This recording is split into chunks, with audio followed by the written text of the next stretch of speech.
new study finds playing Clash Royale between sets boosts muscle mass by 63%. Scientists call it cardio for the thumbs, gains for the biceps. On a fitness Instagram page, I found this satirical study. I say the study is satirical because it's obviously not true. There was no study that states that Clash Royale can drastically improve muscle mass in between sets. To make a claim like that, you'd have to prove that Clash Royale and not other games or any other factors lead to increased muscle mass. And you'd need a reasonable explanation for why Clash Royale specifically does this. Cool. But so what? Why not just leave it at that? Looking at the comment section, I see people saying things along the lines of, yeah, this game keeps me energized, or it keeps my adrenaline pumping, or it keeps the mind moving. Whatever reason they may provide, some people, whether or not they know the study is satire, have cited experiences that a mobile video game gave them energy and motivation to push through a set and have a better workout. How could that be? I spent a lot of time trying to find any studies that somehow connected video games to lifting weights or exercise. This is obviously not a super well researched field, but that's exactly why we should learn more about it. The first study I was able to find was called Electronic Gaming as Pain Distraction. While this is a little distant from the idea of exercise, I think pain management is something that many gym goers might think about. Interestingly, the study found that playing games can actually distract you from pain. What they did was they had participants place a hand in cold water for as long as they could tolerate. And while they were doing that, they either performed a distraction task, that being watching TV or playing video games, or they performed no distraction at all.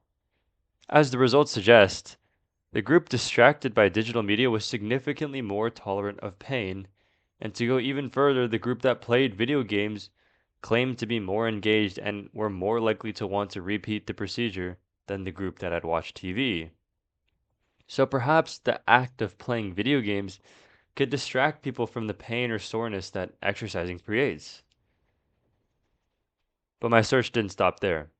I found another study that examined how games like FIFA can prepare soccer players for actual physical activity. They measured agility, vertical jump stiffness, isometric maximum volume, voluntary contraction, rate of force development, all these physiological parameters for measuring muscle activity and physical activity. Even things like oxygen uptake, lactate, and body temperature were measured. As it turns out, simply playing FIFA before a soccer workout can improve the performance of soccer players in most of these parameters.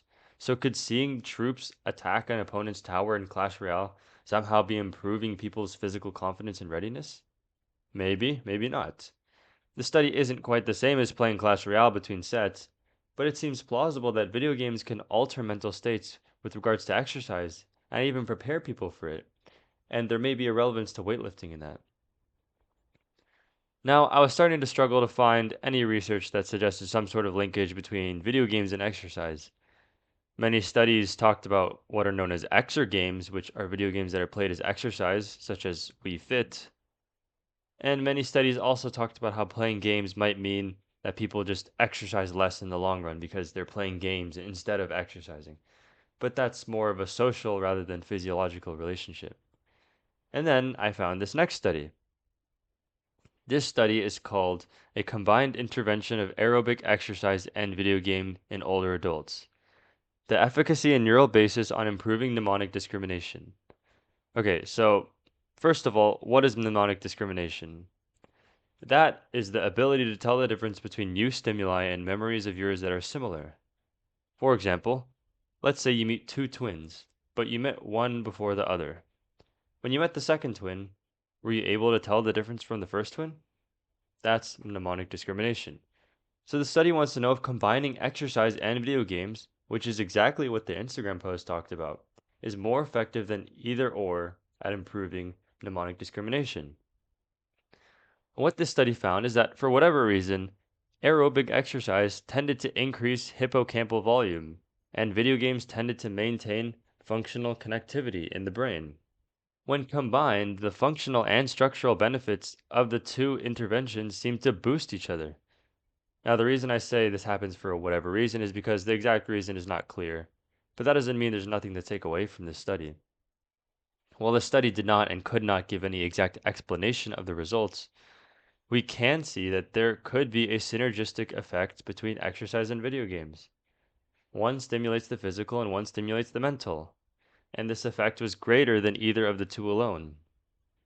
Of course, mnemonic discrimination is not a generalizable measure of total cognitive function or total force output by muscles, but it does introduce a possible theory for why there might be a supposed improved performance when playing mobile games like Clash Royale in between sets.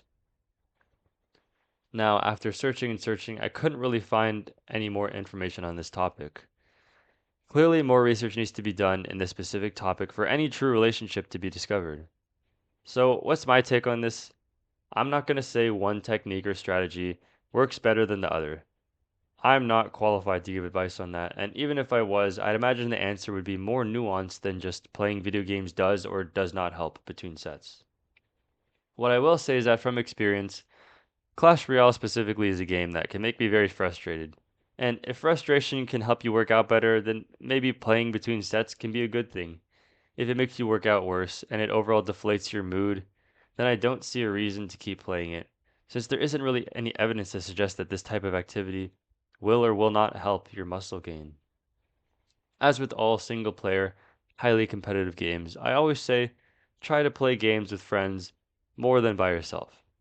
Stay mindful about your gaming habits and take care.